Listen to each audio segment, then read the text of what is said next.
Hello, everyone. Hello. No formal introduction again this week. But we're talking today about Pocahontas. This is Hack Job. This is your hack job for the week of 21st May 2019. And yeah, we're talking about Pocahontas. We're talking about Moana. We're having fun. We're talking about Disney overall and the way that they evolved in their thinking and hopefully are still evolving. So, Pocahontas is going to be our main focus today. I think, unless we have a lot to say about Moana, it might happen. We'll see. We're just going to go off the cuff. But we're talking about Disney and their representation of culture and indigenous people. They seem like a company that's very conscious about the way they represent themselves and the way they represent their characters. And I think that Pocahontas was extremely conscious for where we were in 1995. But, well, I guess you could just say it hasn't aged well. We'll get into that in more Definitely. detail later. Yeah. Yeah, I think it's easily very 1995 woke, and we'll get into the difference between 1995 woke and 2019 woke. Definitely had that message. Yeah, exactly. But I mean, just first off, just for the week, did we get anything else that we want to mention?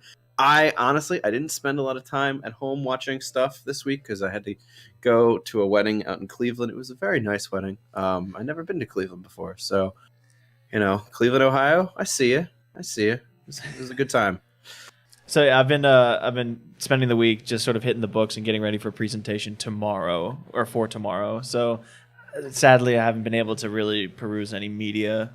Yes, unfortunately, folks, we do have day jobs that take up more than the amount of time that I'd like to. All right, so without any further ado, I think we could just get right into Pocahontas. Let's do it. So, Pocahontas, let's set the scene. 1995. Disney is kind of they're at the height in a way of their renaissance, but things are starting to kind of die down a little bit. So we have let's see. Little Mermaid was the big start of everything. That was 90 or 89, I believe. As far as the Disney Renaissance goes. And that was Disney's 89. Just looked it up. Their opening salvo of a new era of animation from the studio that really put them on the map in a way that they hadn't been in a while, and kind of solidified them as just the cultural driving force for specifically children's culture, but just family culture and overall. And it kicked off the chain of events that gave it the power. And now Disney just controls everything, right? But I think that more than Little Mermaid, the most important movie to look at when we're talking about the lead up to Pocahontas is Beauty and the Beast. Because Beauty and the Beast is when the Disney movies finally started to catch the eyes of the Academy. And this was at a time before there was an Oscar for Best Animated Picture. And it was the first animated movie, I think, ever to be nominated for Best Picture.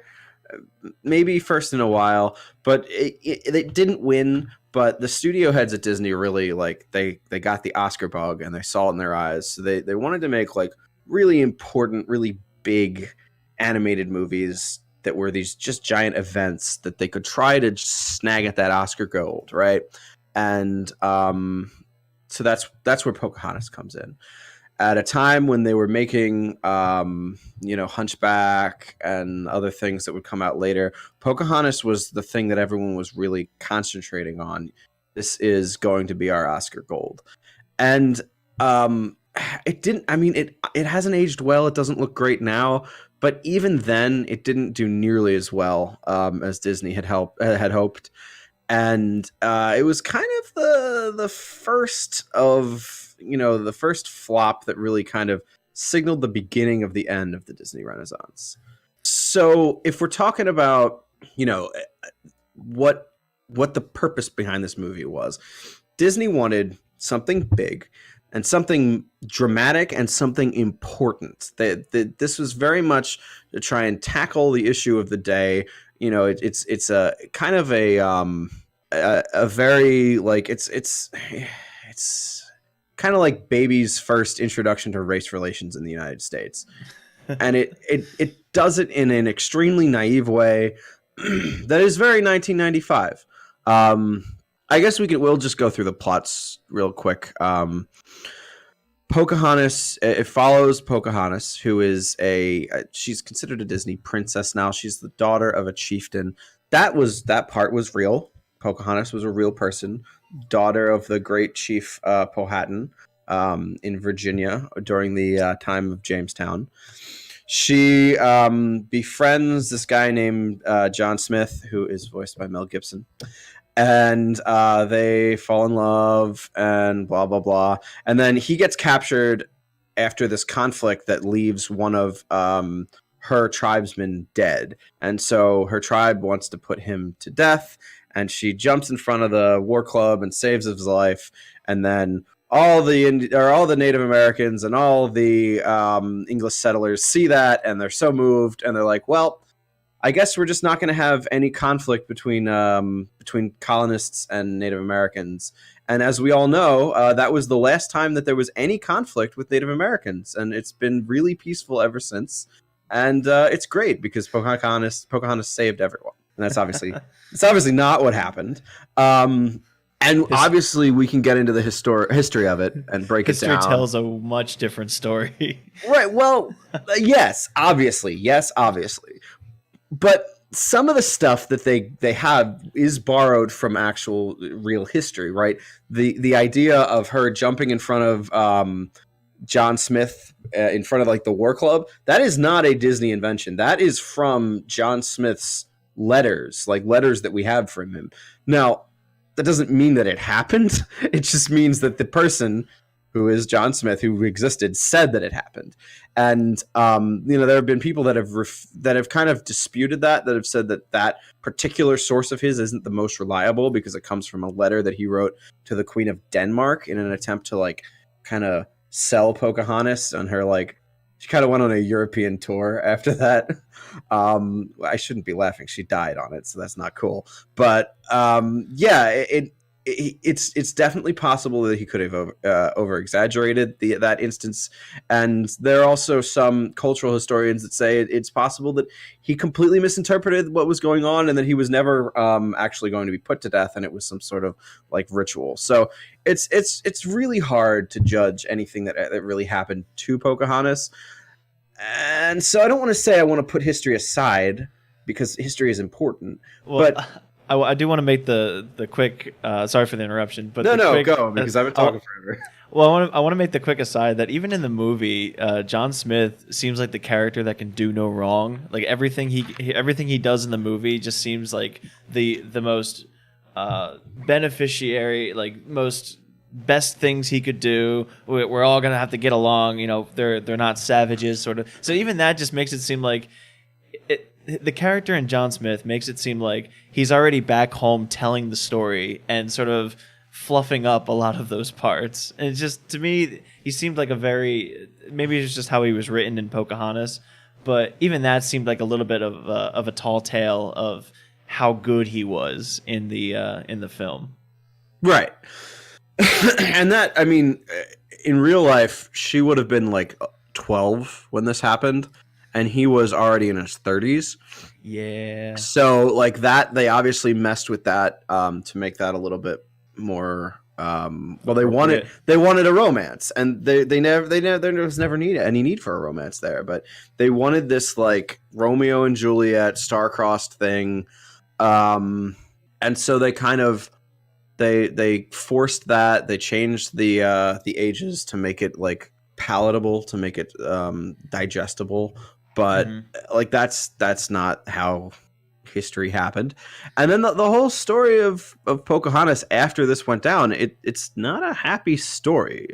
Pocahontas's life is fairly tragic, right? So in real life, she was 12 when this happened. She apparently saved John Smith's life. We don't know if that happened, but you can't fault Disney for putting that in there. That's not the problem. The problem is everything else around that. That happened to her. Then John Smith does actually go back to England after being injured, which that I was astounded that was real, because I thought that was like the stupidest decision that Disney had made, because like, oh, he gets shot, so he has to go back to England for treatment. But the passage to England is like 2 months at this time. But no, that happened. He did go back to England for medical treatment, and he did live, which is kind of crazy. But yeah, so he leaves, and that's pretty much the end of her story with him. But then not too long after that, there's another war, and she gets captured, and she's brought to I don't think it was Jamestown. I think it was another one of the settlements, and she's held there for a while, and then eventually she converts to Christianity. She marries a colonist by the name of John Rolfe. She has a son by him. When the war spawns a second movie. Yeah. Well, then the war ends. They offer to send her back to her tribe, and she wants to stay with the colonists.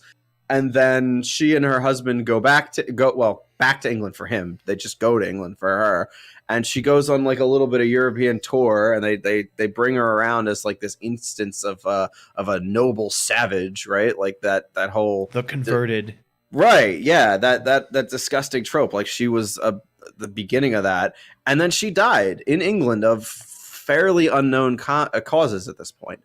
And at every step of the way, there are fairly conflicting reports of just how much this was like she consented to all of this, because if you follow the traditional narrative, right, like she was, she openly accepted Christianity. She changed her name to Rebecca. She never wanted to go back to see the natives. She fully embraced her new culture. She went to England. And maybe all of that is true. But, I mean, that's the account of a whole bunch of white guys over the course of history. And there are a lot of historians now that are taking up other, conflicting ideas. Like, it's possible, it's honestly fairly likely that she was raped multiple times during her time in captivity. So it's a story that works really well from 1995's perspective, because if all you're trying to do is try and present it like all races are equal, and as long as everybody just treats each other equally, everything will be a-okay. And like that's just a very naive mode of thinking that is just not the way that we approach race relations nowadays. You have to acknowledge the disadvantages that other people have. Otherwise, you're creating this level playing field that's not real. It's completely naive. And there are a lot of there are instances of that in the movie that really stand out if you think about it. Right? There's that Savages song.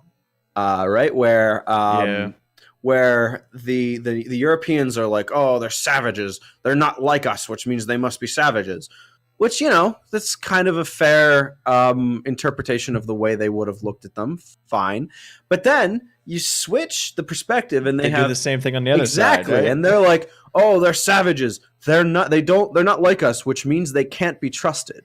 Well, I mean, where's the lie there? Because like, you're kind of right. They can't be trusted. If you look at it from like the entire perspective of the way history unfolded, it's completely naive to represent the Indians as well, you could say Indians. People say Indians again now. But it's naive to represent them as being like, the idea of them saying they can't trust the Europeans, that is framed in a negative way, when that is a totally legitimate approach in this case. If from our benefit of history, we know how it played out for them, we know how it is still playing out for them to this day, and to say that the Europeans can't be trusted, that is a totally legitimate criticism. Well, it's also on the same lines of like the fact that they try to bring down the settlers, which it's a valid point, and then they also sort of do the same thing with the other side as well.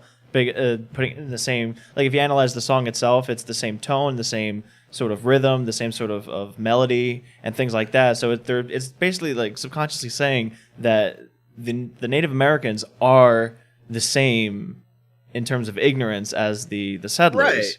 Right. And you're sitting here and you're like, there's some debate. In a way, maybe that's true, but we're looking at it from the benefit of hindsight. Yes. Right. And from the way that history turns out, it just doesn't sit well. It doesn't age well. That's the issue as well, because Disney made the movie with the benefit of hindsight as well. So it's like I can't really give them that. I can't really give them a pass on that sort of thing. They did it from the benefit of hindsight, obviously, but they did it in a time like obviously by 1995 we should have known better, but we didn't.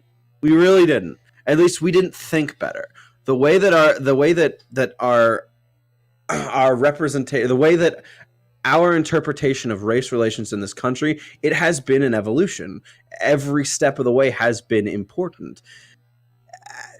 How do I describe it? Well, I consider this more of it's like a campaign towards the kids, and you could say that the way they view race relations is a very, very black and white. Pardon the phrase, but it's for the benefit of the children's understanding, and it's pointed towards children. And I think afterwards, I think Disney understood maybe this is also just my opinion. Maybe it's not the children who we have to target.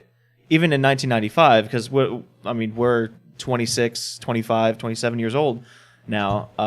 I don't think we should be the targets of the questionability of race relations, because I think it's the older generations that sort of have that mindset sort of cemented.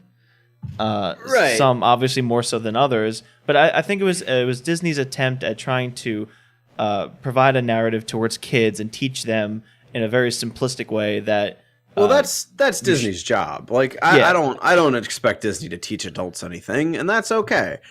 But it's not about that. It's about the way that we interpreted these things over time. And so okay, let's just look at the history of Native Americans in cinema, right? Because they've been in there for quite a long time. Westerns were an obsession.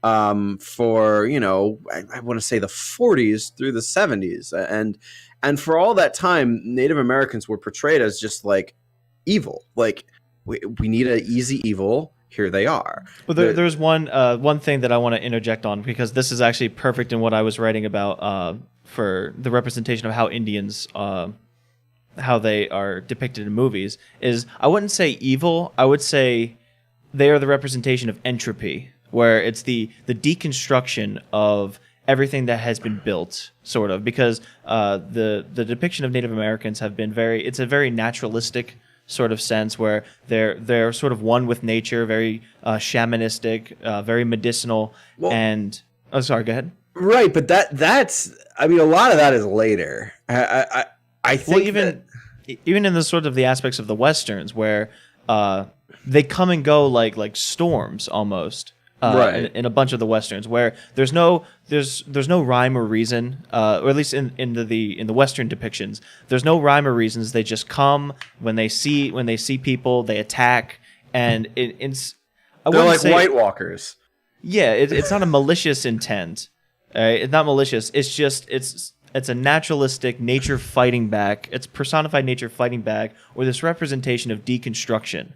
Okay, but even so, it's a negative connotation. Yes, that is correct. That is correct. Until around the 70s, 80s, and now into the 90s here, where the idea evolves, and it hasn't evolved. It doesn't evolve entirely at that point, but it changes the idea of our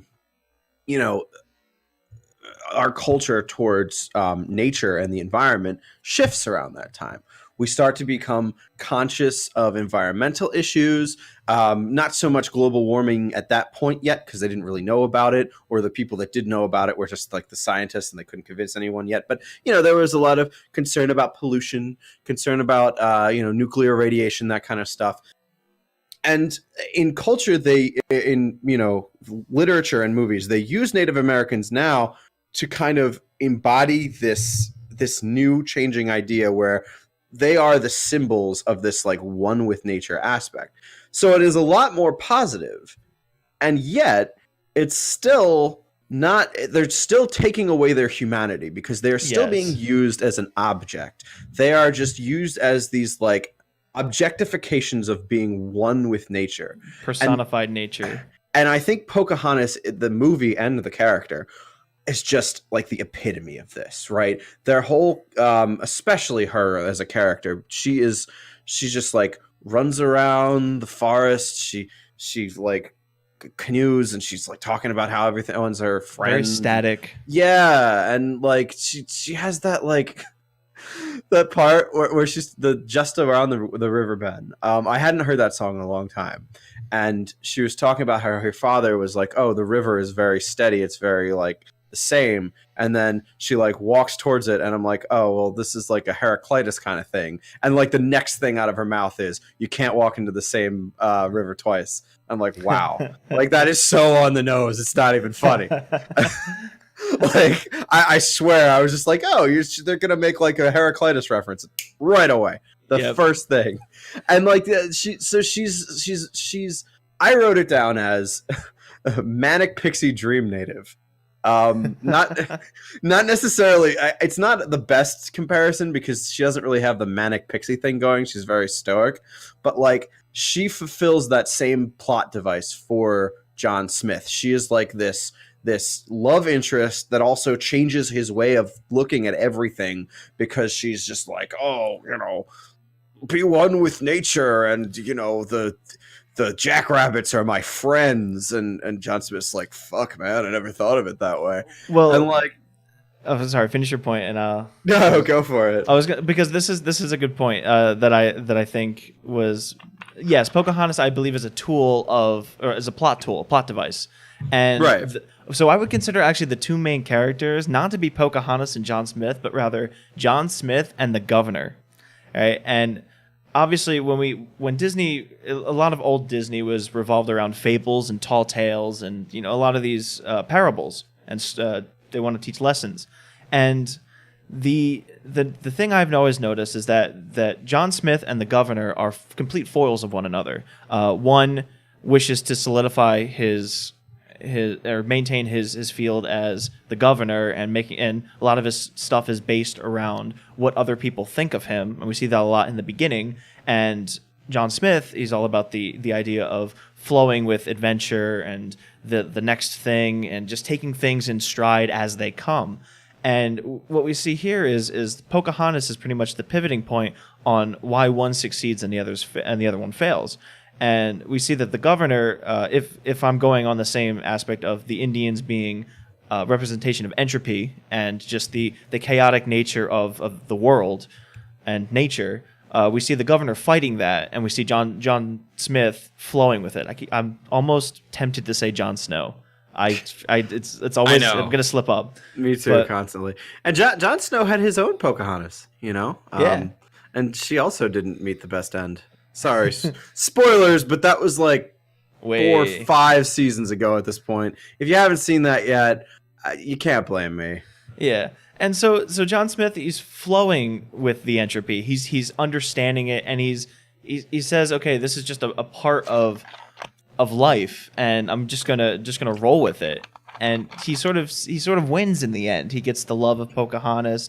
He gets his sense of adventure. He gets shot, but it's only because of the constructionist of the governor, and the governor trying to desperately cling on to whatever structure he has left. And inevitably, the governor will probably meet his end, you know, as he goes back to England. And John Smith is free to he goes back, he survives, and probably goes on more adventures. The governor is a ridiculous character. I mean, there's that part where he I think they're singing. I think it's probably during Savages, and he says something like, "Oh, you know, this is what you get when you have different races and there's diversity." And like that is not, you're meant to hate him. That's right. And that is a very 1995 way of looking at it. But like the modern concepts of race and diversity did not exist in 1850 whatever, or not 1850. Wait, hold on. 1610s was when this was happening. The idea of race in the modern sense came much later, when Europe had already kind of outlawed the slave trade, and we, as a Western culture, were trying to still justify it to ourselves. And diversity comes much, much later than that, when we actually try to, live together. And to use that here, it's completely anachronistic and ridiculous. And then in the end, he's like the bad guy, and like the Europeans see the error of their ways and following him, and he gets like arrested. I saw it yesterday, and I literally don't remember. He gets gagged and put back on the ship. Yeah, like what the hell is that? Like it frames the conflict between the settlers and the Native Americans as being over. Like that was it. That was the conflict. Pocahontas solved it, and now we're all fine. And it kind of goes to the I don't know if they did this when you were like in kindergarten, but I remember the whole like Pilgrims and Indians thing for Thanksgiving, where everybody dresses up, and like the lie that you were taught from age 5 that this is all over. This is not over. This conflict continued for hundreds of years. It continues to this day. Violence and the mistreatment of Native people and Indigenous people across the globe, it is still an issue. And the idea that we can use something like this as just a cute little analogy to why we should all get along, it's wrong-headed. And I understand that we didn't have the same approach to it back then, but I don't know. I don't think that that's an excuse. I mean, first off, the idea that they were able to talk to each other using the power of listening with your heart, like, obviously that's comical, that's ahistorical. It's also like it's irresponsible. Like, linguistic burdens are a thing, Disney. They are what lead to some of the gruesome violence that happens. And to just write that away by using magic, like that's irresponsible. And then you have all the scenes of people getting shot. There's no blood. And I wouldn't expect there to be blood in a Disney movie, but like it just it's hard to really like put to words how much that it doesn't work here, because as far as I know, or I'm thinking, like this is really the only like animated Disney princess movie in an era where there are guns, right? I can't think of any others. You got Little Mermaid, yeah. And that whole like genre movie of like high Disney like animation, because obviously you have all your like, I don't want to say lesser ones, but like the ones that they clearly don't think that they're going to be like important. And then there's the old school ones and the Renaissance ones and a couple of the 3D ones from nowadays that are like, they are high Disney animation. These are the ones that they want to commit to the cultural, the way that we see culture, their interpretation of our myths as a civilization. And this is one of them. And I can't think of any others where there are actually guns, because guns invite a much like darker reality. And you can have swords, you can have the Prince Charming throwing his sword into the dragon and whatnot. It kind of divorces the violence a little bit. But once you bring in guns, you have to acknowledge, and especially if they're going to go off, like there is horror here. And I don't think that that's particularly well. It doesn't come across. There's a point where the first like native who gets shot is shot, and they bring him back, and the medicine man is like, "This wound is strange to me." I'm like, yeah, it's strange. It doesn't friggin' bleed.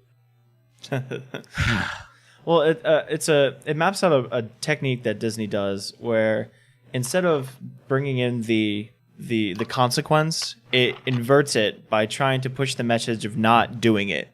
Right. So it's and you see it a little bit in a lot of the other movies. It's more so on the lines of, you see this bad thing, don't do it. rather than, did you see this bad thing you did? Did you see what happened after you did the bad thing? Now you can't reverse that. You can't bring that back. And now you have to live with that. And yeah, it's a much heavier aspect, but in my opinion, it's a much more effective thing to do to teach somebody. Because I mean, these movies are sort of, for lack of a better term, they're teaching tools. And I know, you're focusing towards kids, but I think, showing that consequences do have, really drastic effects on your life. I think it's a big thing that will prevent somebody from doing a bad thing rather than just being told not to do it. Yeah, I don't know. This movie just bugged me.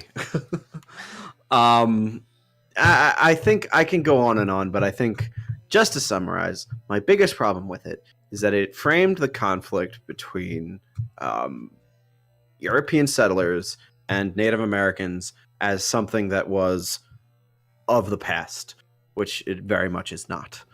But anyway, we want to talk about Moana because there are a lot of parallels that we can see between the two, and you can kind of see Moana sort of as an updated Pocahontas. I'm going to push back a little bit to that idea, but the genesis of that idea is it's actually a video essay, one of the better ones out there.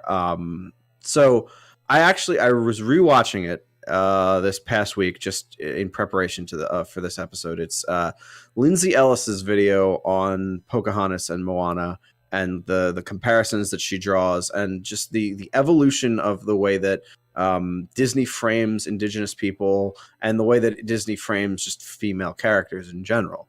And I watched it for inspiration, but I also watched it just to simply not step on any of her points and steal. Want to make sure, okay, she covers this, I don't need to cover this.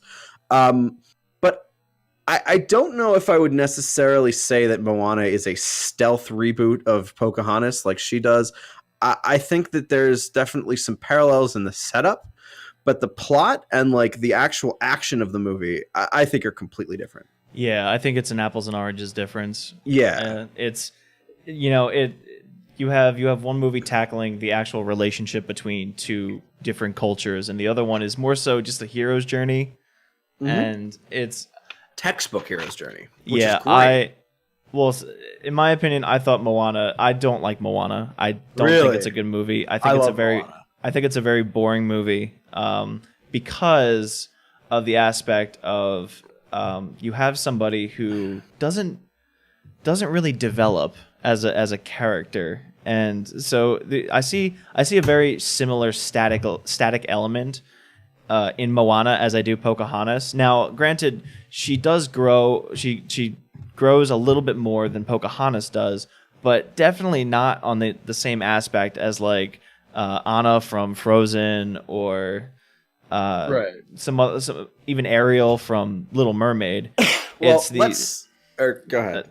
Well, no, I was just going to say it's definitely one of Disney's weaker female representations as far as, I don't want to say Mary Sue, but it definitely straddles that fence. And you can get into that. I will push back against that because I think this is actually a very positive step in Disney's portrayal of female heroes. But I will explain why I think that is. First, I want to quickly, though, just go over the similarities because there are some. She's the daughter of a chieftain. They make fun of that, actually. Maui's like, you're not a princess, or you're a princess. No, I'm not. I'm a daughter of a chieftain. Oh. Right. And she goes out on an adventure, and she has a spiritual grandma figure who wants her to save everyone and whatever. So there's some similarities there. But I think the biggest difference that I realize is that Pocahontas as a character, she has very little agency. Mm-hmm. She does one thing. In the entire movie, she does one single thing, and that is throw herself in front of John Smith and save him. Everything else is just stuff happening to her. And I think that that's my biggest problem with if you were to remake Pocahontas, because she as a character just in history. It's mostly things happening to her, and that doesn't make for good movies. Moana is a lot more is Moana as a character has a lot more agency. This is her story. She goes on her hero's journey.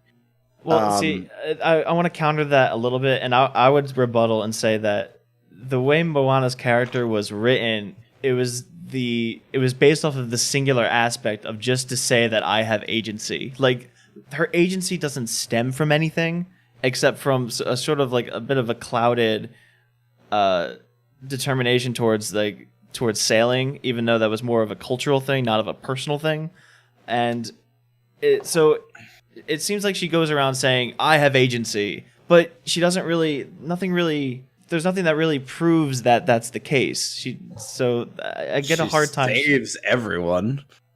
Well, yeah, but it's okay. So maybe I'm not explaining this right. It's on the fact is like she's trying to save her people, but it's sort of on the same aspect that it's like the strength that she has in the end is the same that she has from the beginning. So I feel like the only point that she has is the fact that she wants to let people know that she has agency, and I don't like that in a character. I don't know. So the reason why I think that this is an important step in the portrayal of women for Disney. I mean, so first off, you have that thing that you mentioned, the whole Maui making fun of her, like, you're a princess, and she says making fun of the movie in general. Just every trope. Right. There. Yeah, and there again, like I've covered this before when we talked about Frozen a few weeks ago. As I think I brought it up. I forget what movie we were talking about. Maybe it was like The Purge. No, it definitely wouldn't have been The Purge. I don't remember what we were talking about, but I brought up the Frozen. And like Frozen and Moana and a lot of movies, Disney is starting to draw a little bit of ire for people like thinking that they're trying too hard to like ham-fistedly stray away from like their older tropes that they would lean on. And like I think that a lot of the reason why they do it with very little nuance is because it's for kids. You can't really be super subtle about it. So like when Hans tells Anna like you want to marry someone you just met, that's ridiculous. Like, yeah, they can't be subtle about that. This is for kids. Kids who have been watching movies forever that have told them like love at first sight is a thing. And now they need somebody to beat them over the head with, well, no, it's not. Or if it is, you got to be careful about it. And I think that Maui's little like conflict thing with Moana, not so much as the like, oh, I'm actually the daughter of a chiefess, but like the real conflict there is I'm not a princess. I'm a voyager. Like I am an adventurer. I'm a hero. I'm not just gonna have things handed to me, and they're not super subtle about that because again they can't be. But I don't think that that's actually the purpose of this movie. It's kind of in the background. They mention it once or twice. Moana's gender isn't particularly important to the plot. No, not at all. And I think that that's a good thing. Yes, because if this movie came out 20 years ago, the plot would be you can't sail over that reef, you're a girl. Yes. Think Mulan, right? And that's not what it is. It's you can't sail over that reef because no one can sail over that reef. She is a hero in so far as anyone is a hero. Anyone can be a hero. The fact that she's a girl is not important here. You could make Moana a guy, and as far as the plot goes, it's fine. Now, obviously, as far as our culture goes, it's not as important because even though Moana lives in a world where having a female chiefess is no big deal, we unfortunately still don't. And to see a character who is a strong female character, who is a hero, and within the context of her world, it's not a big deal, that's awesome. That is a really important thing that we have now. And that's why I think it's in a good step. In a good direction. And I do agree with that. And that's where like a lot of I'm a little disappointed in the movie because I think that, a lot of my criticisms aren't on the fact that she's a girl. It's more on the fact of like how she develops over this, and it makes the whole hero's journey not seem as epic, I guess, in a way. And I think if they written a little bit more into that, And the only thing I would change, this isn't a pitch. I would just change one thing: remove the stupid ocean, because that ocean has undercut so much of her accomplishments because it's a fix-it tool, and you don't need to give her a fix-it tool. In fact, It's true. That takes away points for her empowerment, quote unquote. Because if you're looking at it in the lens of like she's a strong female character, I would say yes, but the ocean is undercutting that, and that made me so disappointed, and so it just didn't make it what like the lows feel as low, because it's like, oh, it doesn't matter, the ocean will just fix it, or the ocean will just put her back on the boat. So there's, and that's, I mean, I wrote down at the end when she's like, because for most of it, when the ocean is just used for comic relief, it's not a huge deal. That's fine, yeah. There is a part at the end where the ocean like intervenes to save her, and like I wrote down that it's getting a little bit Gandalf's eagerly. Like, why did she even need Maui? Why couldn't the ocean just like zip her to the island? But obviously, like none of that was. That wouldn't have actually helped, right? I mean, it would have helped her get there, but like, part of the journey was the whole journey is what allowed her to, make the big turning point moment, because her sailing past the barrier island around, like that was a display of like courage and strength and like daring, like that was an important part of her character, but that wasn't really her like saving the day moment. Her saving the day moment was when she stood on that mountaintop and she looked at the giant creature, the demon, lava monster, and realized like that is Mother Earth. Like that, look what we have done to it. And like, I'm not going to try and fight it. I'm just trying. Like, I'm going to try and give it love and give it what it needs. I don't think that this is super subtle. I think that this is a climate change analog, because I mean, if you think about it, Maui, who's the one who stole the heart in the first place, he wasn't doing it for any like evil means. He was trying to give humanity the power of creation. That's what they say. And like, I think that that's the closest thing to like a mythological analog that you can have for like fossil fuel use, right? Because I agree with that. It wasn't an evil idea. It was a good idea at the time that we didn't with know consequences. We didn't know the consequences of it, but the reason that humanity did it was because they wanted to make their lives better. They didn't know that there would be consequences, and so now she has to go out and fix this problem. And the problem wasn't started for malicious reasons, but it doesn't matter. It's still a problem. It still needs to be addressed. So, it's I think that was like the big idea that this movie was trying to address. And I think it did it in a much a much more tactful way than Pocahontas attacked the whole race relations thing. And I mean, I understand. I didn't love the ocean part either, but I still like this movie a lot. And like, I think it's to me, it's really less Pocahontas. It's less Mulan. This feels like Hercules to me. Yes, it really does.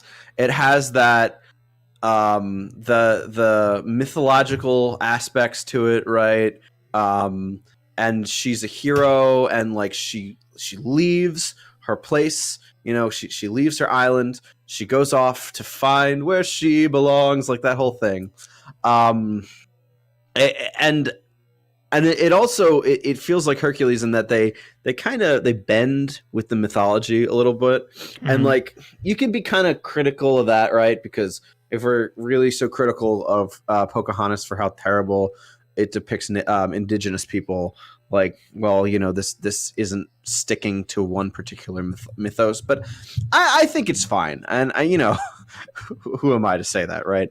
And you'd have to get the opinions of actual indigenous Polynesian people. But there were parts of it that maybe made me like a little cringy, like when they had that part where they're like, oh, consider the coconut, like we use every part of the coconut and it is the essence of our people. And I'm like, I don't love that. But then they leave the island afterwards. I mean, I'm nitpicking. I'm not doing this to fault the movie. I thought it was weird. It's like they kind of steered into the whole Voyager aspect. It's like, well, the island was revitalized. But they had that scene, right, where she's out on the ocean and like all of the spectral like voyages of all her people sail by, and they're playing like this music. And I don't know much about Polynesian language, so I don't know how accurate it is. I mean, there have been instances where do you know the controversy with Brother Bear? Oh no. They used Bulgarian music to sound like Nanuit music just because they knew it would be alien to people, and they'd be like, oh well, that's obviously indigenous music, when it was Bulgarian. So I think, again, it's been time since that. We're more conscious of these things now, so I pray that music was respectful, because if it was, man, that's such a great scene. It's so powerful. And they're like sailing by, and she sees like her people, and she is her people's legacy. And now I'm not thinking of Hercules. I'm not thinking of Pocahontas. I'm thinking Prince of Egypt. And that is an extreme compliment, because that's one of my favorite animated movies of all time. I love that scene. And I love Prince of Egypt as well. But what I thought was weird is the whole idea of, so they're voyagers, right? And they put the emphasis on them being voyagers. So when they go to the island, does that now make them the settlers? Like, well, I think the idea is that like each chief, like once they like settle an island, but then once like once a new prince or whatever comes up, then they go out and they lead their voyage, and like they spread out across the islands. Well, yeah, but it's like what if they go to an island that's inhabited by people already, and then you sort of get that sort of the same dichotomy of Pocahontas with the settlers coming in, and the tribe that's already there saying, oh, these people are doing it the wrong way, or right. Well, there wasn't too much of that. No, they respectfully glanced over it, but I caught it, and I was like, wait a second. But we're going back far here. Like, this is like, again, I'm not. Moana is a good movie. I wasn't a fan of it, not because of its depictions of the plot or how they did with the indigenous or the Polynesians. It was just more so in the fact that I was just disappointed that because I also drew the parallel to Hercules, but Hercules, the lows were so much lower, and because of that, the rising actions and the hero rising to meet the occasions were just so much better and so much more memorable, And the one thing that I remember is like when Hercules is diving down in the pit and he's slowly deteriorating. And he's getting to the point where he's about to die, and there's just like this moment of tension that you don't know if they're gonna cut the thread or not. And then he does it. So like he went in with the whole depiction of like knowing that he had a chance of dying, or like he was going to die. Yeah, whereas, and then he totally goes back on the deal that he made with Hades, even though Hades totally followed every deal that he ever made. There are problems with Hercules. There are problems with Hercules. But go ahead. But the thing is that I wanted Moana to have those same lows, because I wanted her successes to be so much more memorable and so much better, And I think with the whole ocean aspect, I think it just sort of took all those. If you think of it as like a wavelength, it just kind of crunched them down and just made the flow. Yeah, it made the flow a little bit better as far as the plot goes, but nothing really like attachable. And I just wanted that. I guess. I don't know. I really liked it. It was a beautiful movie. It was a well-voiced movie. It was a beautifully sung movie, and the characters are awesome. But one more thing on the subject of cultural appropriation. You can be critical of it because its depiction of the Maui myth isn't super in line with like actual Hawaiian mythology, but like you have to realize that this isn't necessarily Hawaii per se. There's a lot of stuff from Maori culture from New Zealand. There's some stuff from the Tongolese. There's some stuff from the Samoans. It's all kind of mixed in there, and they can get away with it by not really identifying a particular tribe, and I think that's okay. You can come at it with this approach like, well, this could be before any of the actual cultures that we know now kind of solidified.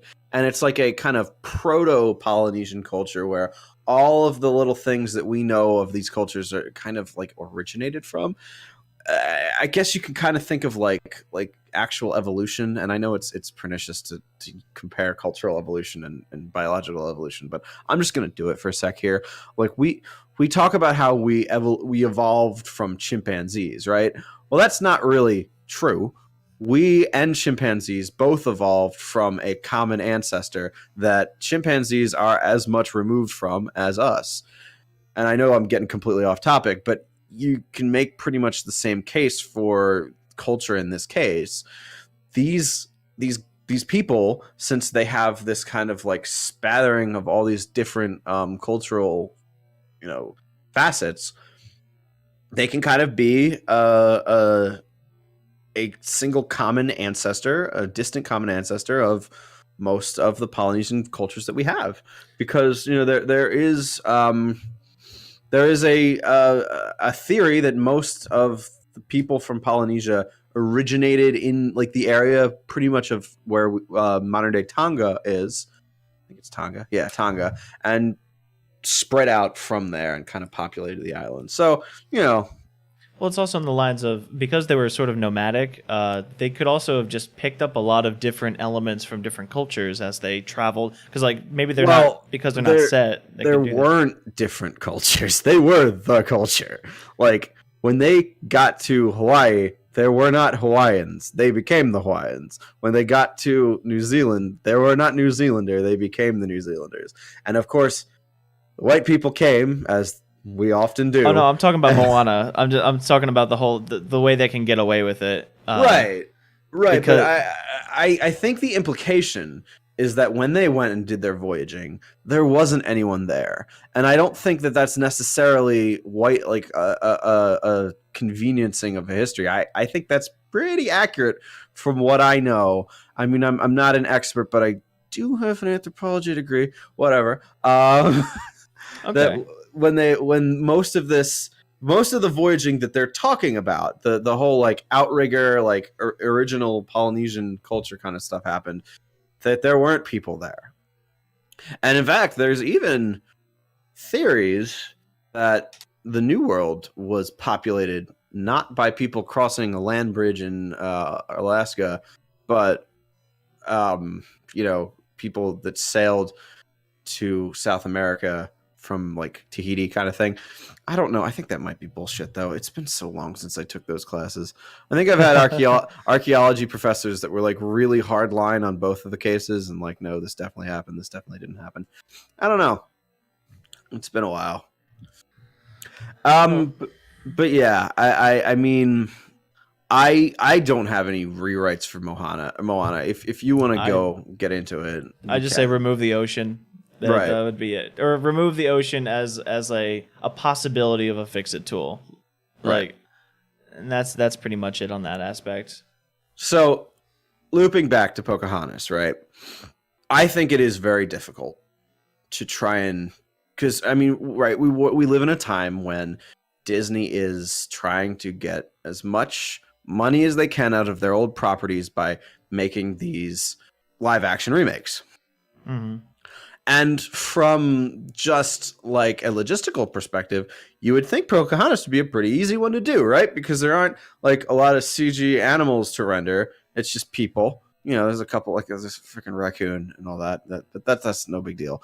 Like from that perspective, this would seem like a slam dunk.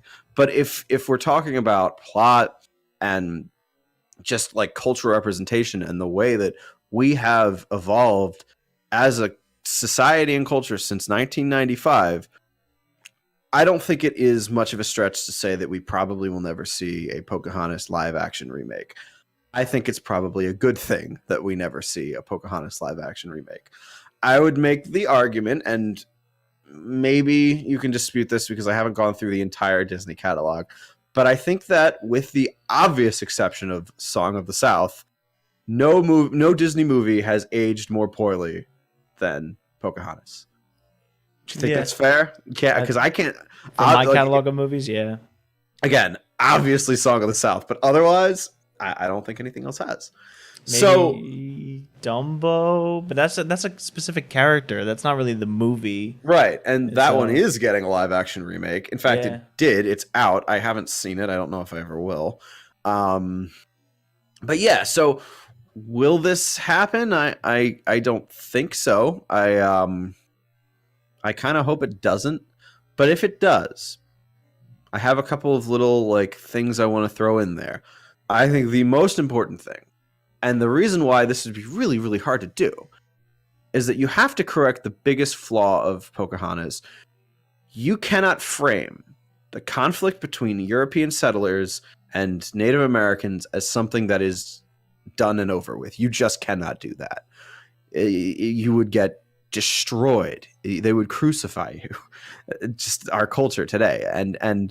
But I don't know what else you would do, right? Because Pocahontas, as a cultural figure, as a kind of myth that we tell ourselves. I mean, she's obviously not a myth. She existed. But the story that we know, the story that you learn in your history classes, is framed from the perspective of people that wanted to use her as an example of this like enlightened savage, the Christianized savage. So you can either keep their narrative, in which case, what are you doing? What is the point of what you're saying? It's not going to age well. Or you could turn it completely on its head, which is what I would try to do. But even then, you'd face criticism for being ahistorical, because technically, we do have historical records. And that's not what the historical records say. The historical records may be extremely biased. I think they are. But I don't know if Pocahontas is the best figure to focus in on here. So, I have one way to do it, and it's a little darker, as Good. is my It needs to be. But it absolutely needs to be. So I am for in my discussions of Disney doing an inversion of consequence rather than the acceptance of consequence. I want to steer into the acceptance of consequence. I want to see the results of this conflict. I want to see the what will happen if you have these two groups of people that view each other so differently and so negatively that it gets violent. I want to see that, because I think that's a much more real lesson to teach people, that if you don't, this is the result of things that will happen if you choose to be stubborn in a very bigoted way.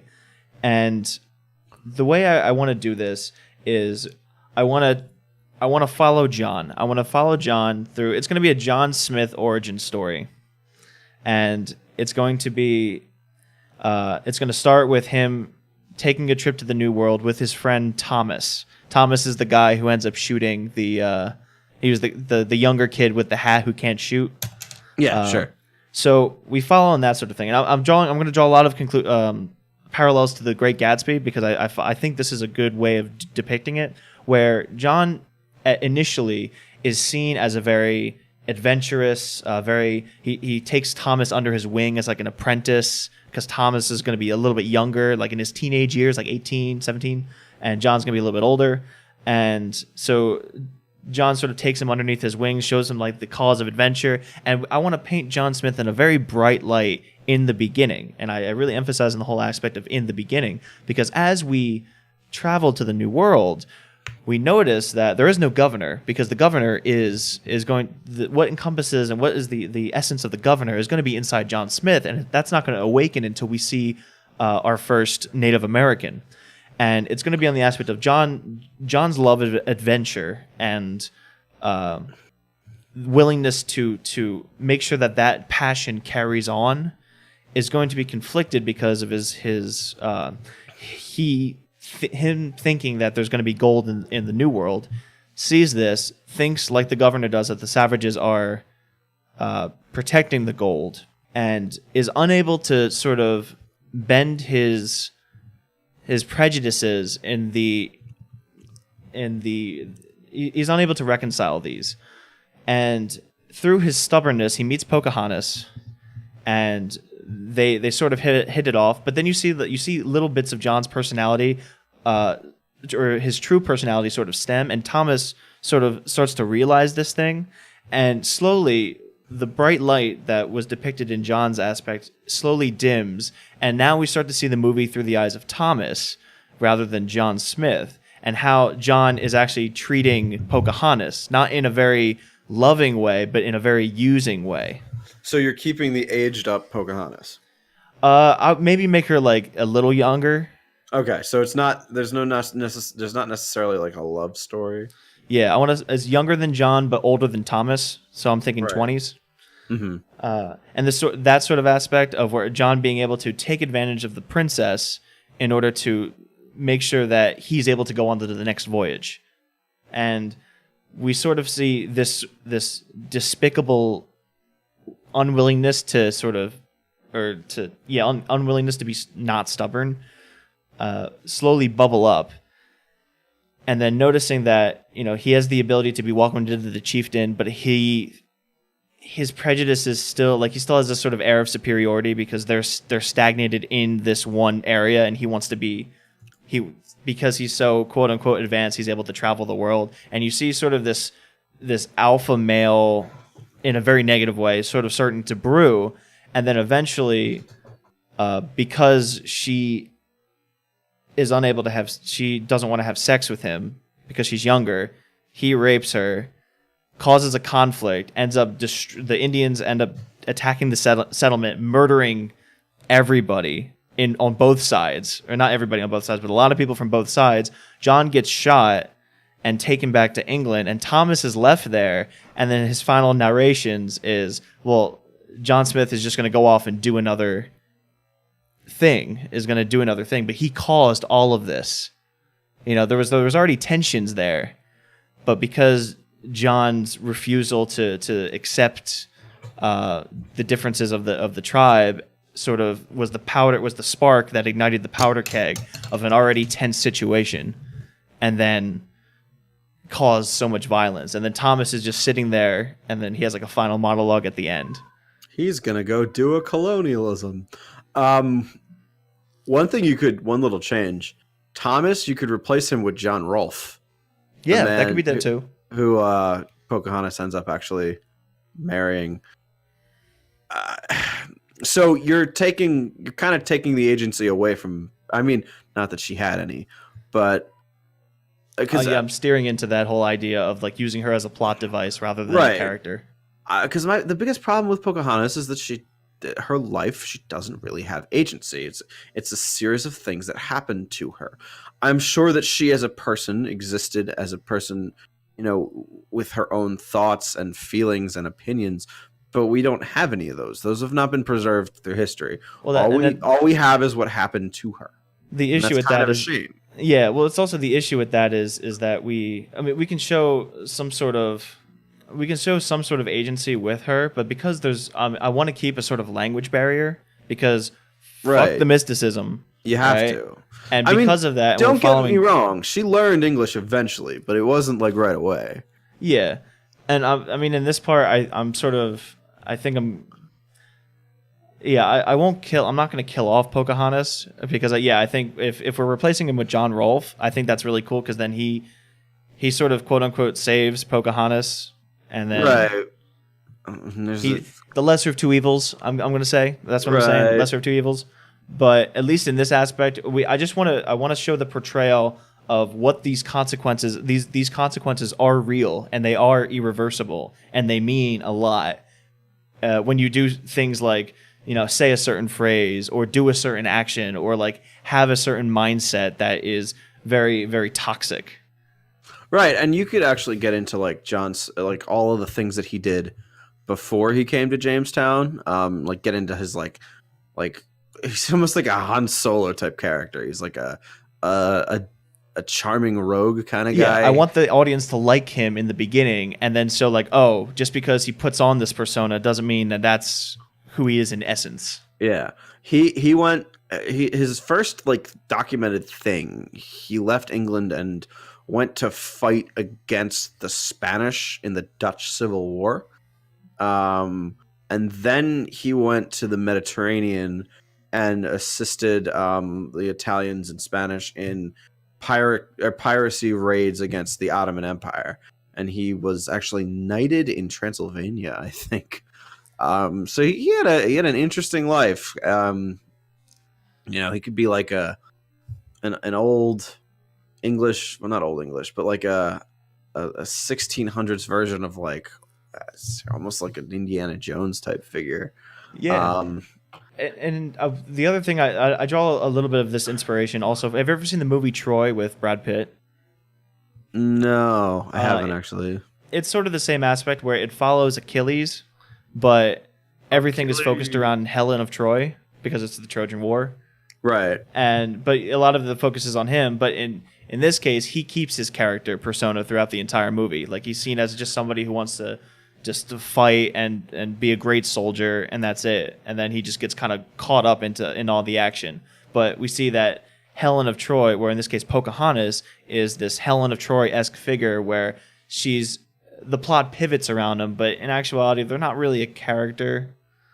We can make them a character. I would love that, like having little parts where she's trying to sort of accept John Smith and like have him sort of understand her culture and be that sort of pseudo liaison. But at the end of the day, I wanted to be that pivotal point that sparks that powder keg of tension and then causes all that this violence, not because of her, but because of John Smith's actions of raping her, which is, when you say it, it's not good. But yeah, but I think that's what's needed to show everybody these are the consequences of not changing a mindset towards a more progressive attitude.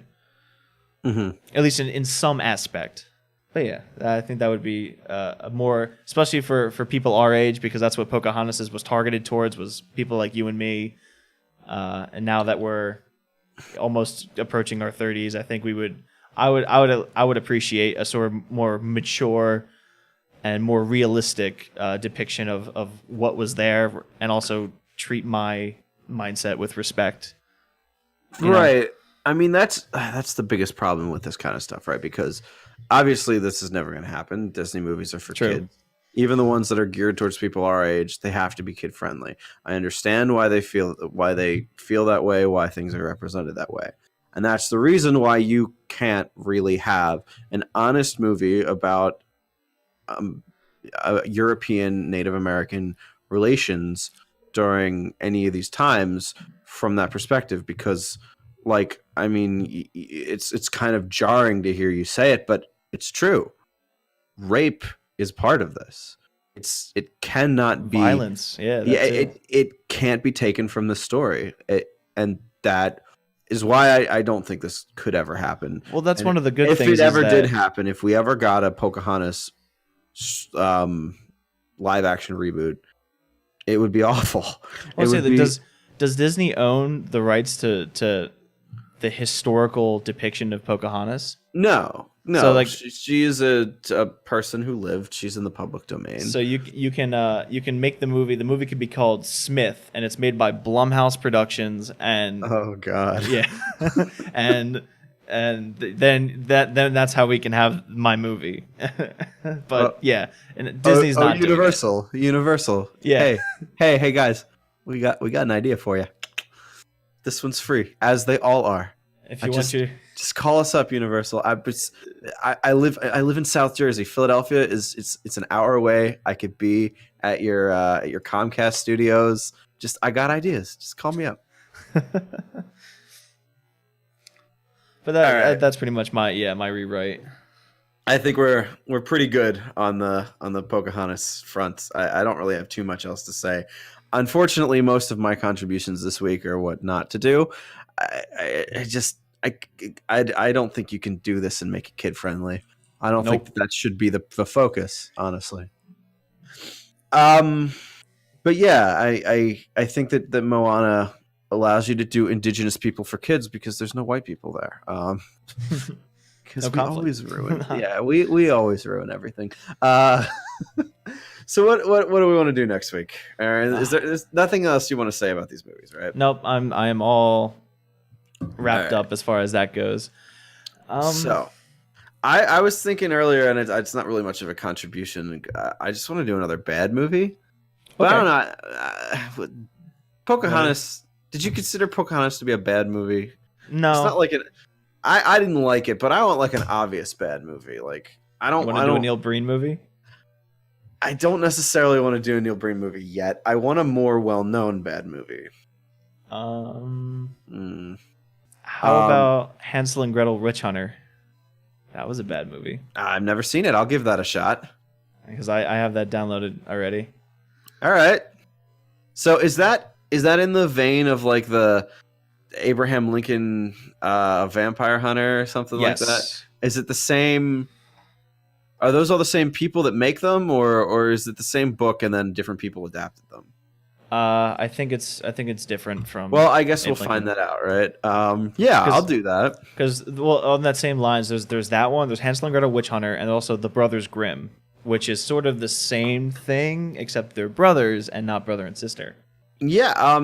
I don't have an opinion. Do you have one of the two of those that you prefer? I don't remember Hansel and Gretel Witch Hunter. I remember Brothers Grimm a little bit more. But so yeah, let's I guess do the Hansel and Gretel Witch Hunter. I think that's a little bit more well known, so I think that's probably the better call. Okay, so for next week, Hansel and Gretel Witch Hunter. Yes, starring Hawkeye. Really? Yep. Yeah, I know very little about that, so we're gonna delve in. How old is that movie? 2013. All right, not too bad. One of these weeks, I want to do something like from our childhood. But yeah, for now, I think this is a good. I mean, obviously, Pocahontas is from our childhood, but I don't know if I ever saw it as a kid. It was very much not my speed. Yeah.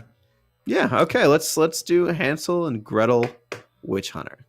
And until then, we will see you all next time. All right. See ya. Goodbye.